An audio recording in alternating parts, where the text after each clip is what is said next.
IPRASA ithi umbhodamo owenzeke kule arhente udalwe kukungabikho kolawulo oluzinzileyo kwaye ithi ngoku isekhondweni lokulungisa lo mbhodamo. Ezinye iinzame ezithathwe yile arhente kukufaka iinqwelo zediesel ezikwaziyo ukusebenza naxa kubiwe iintambo zombane. The situation is bad.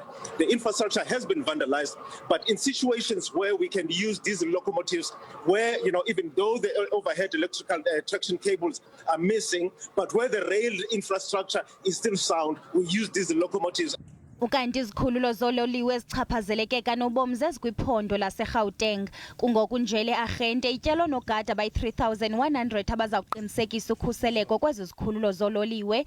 IPRASA ithi iyekile ukuqesha oonogada beenkampani zabucala, nanjengoko isithi oku konakaliso kwenzeke kwizikhululo zololiwe kwenzeke bekhona abanogada bezinkampani, kungoku nje iqesha oonogada bayo. If you look at Western Cape, Eastern Cape and KwaZulu-Natal, the situation is not as bad as it is in some of the stations here in Gauteng. We still have to, make a count as to the extent of the damage and the stations that have been negatively affected.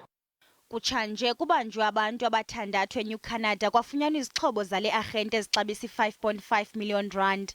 Le arhente ithi uninzi lwabantu ababanjwayo ayingobemi beli kwaye igqiza elikhokhelwa ngumphathiswa wezothutho uMnumzana Fikile Mbalula liza kuqwalasela banzi lo mba. About 3 weeks ago, we arrested 6 men in New Canada, and we found there our assets, cables, copper cables and signaling system equipment to the value of 5.5 million rands. And what we found with those people were the equipment that is used in illegal mining. There is what I would call a foreign element to the crime that is taking place.